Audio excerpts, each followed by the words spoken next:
Morning everyone. As you can see, I'm looking a bit of a mess. I'm still in my pyjamas. Had to get up early.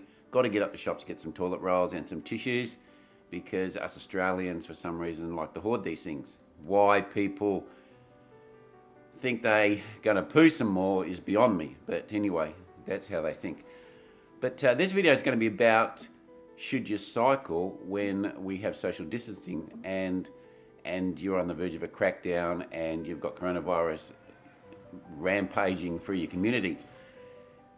Are you really separating yourself from other people or not? And that, we can have a bit of a discussion about that, but just come with me while I head up to shops and do the chores for the bottom that we have to do, and then we can discuss those sorts of things. Well, here we are up at the shops, and let's just see if they've got some toilet rolls. I'm here, it's not that early, it's about 7:30, so hopefully I got up here early enough to get some toilet rolls and some tissues.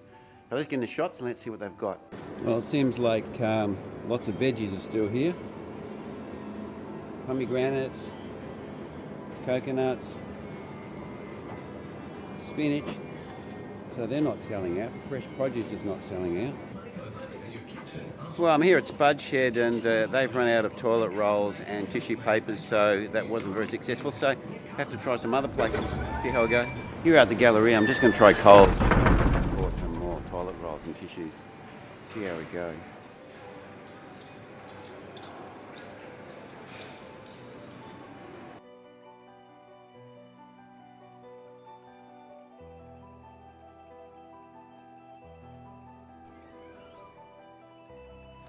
Yeah, well, I managed to get my tissues and I managed to get the toilet rolls. So, successful morning out. Unfortunately, they probably will be sold out in a couple of hours because they allowed the more elderly people to go in first, and they were just walking out of the shop. Well, anyway, let's get back to cycling. And, you know, this whole thing about social distancing and keeping away from people, some people are doing it really well and other people are not, and it's almost like as if some people just don't understand what's happening around the world. It is a bit surreal. I mean, you see it on the TV and you hear it, and it's just hard to believe that all of the planes are stopped, airports are stopped, borders are stopped. You hear it, but it just kind of doesn't sink in. It's like can't be, you know, your mind doesn't kind of accept it.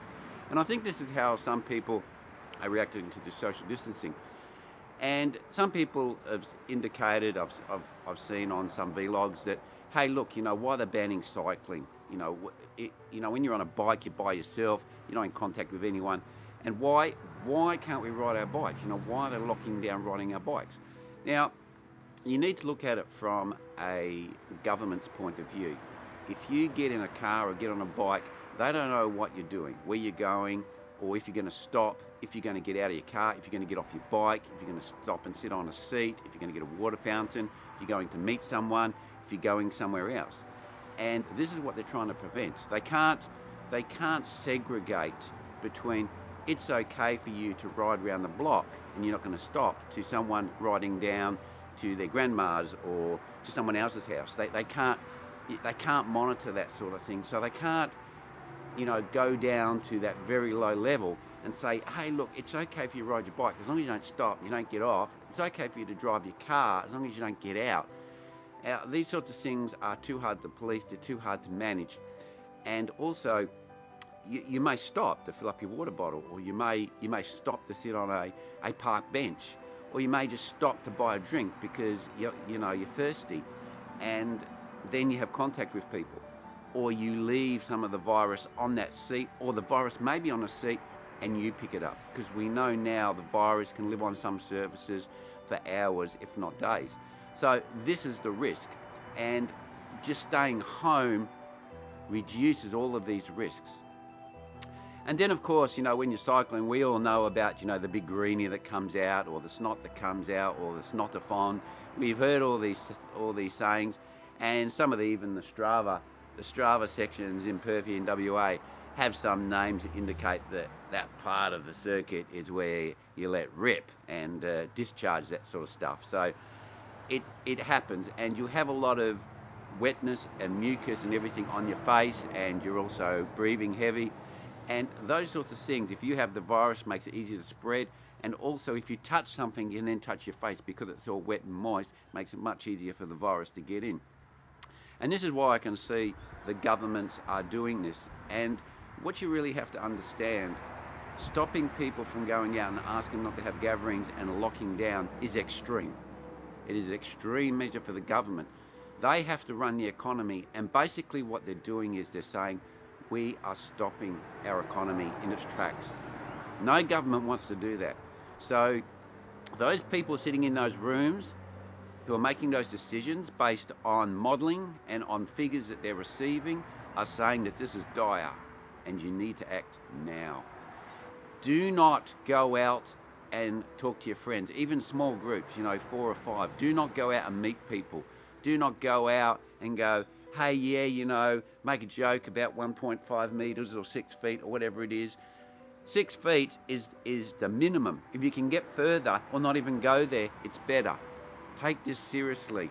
Millions of people are going to die. We may even save millions, but millions are still going to die. We've already got thousands, and this is just the beginning. People are talking about these control measures for 6 months to a year. That's what most governments are talking about. And we've got a doubling of this virus every 3 to 4 days. You can do the maths, guys. I don't have to tell you, I'm not a medical expert, but we've already got the history to see how this virus is going. I just heard on the news that one of the English hospitals are already overloaded and sending patients to another hospital, and it's critical, and it's all because of COVID-19. Okay, you can't ride your bike and you might be pissed off a bit, but you've got to remember that there's the greater good here. And please, please, please, stay at home, limit your contact from your mates. It's going to save lives, literally. Thanks for watching. I know this is a bit of a somber video. I apologise for that, but unfortunately, people are not heeding the warnings from governments and officials and people who are the experts in what's going on in the world currently. Thanks for watching. Next video a bit more upbeat. So take care out there. Cheers.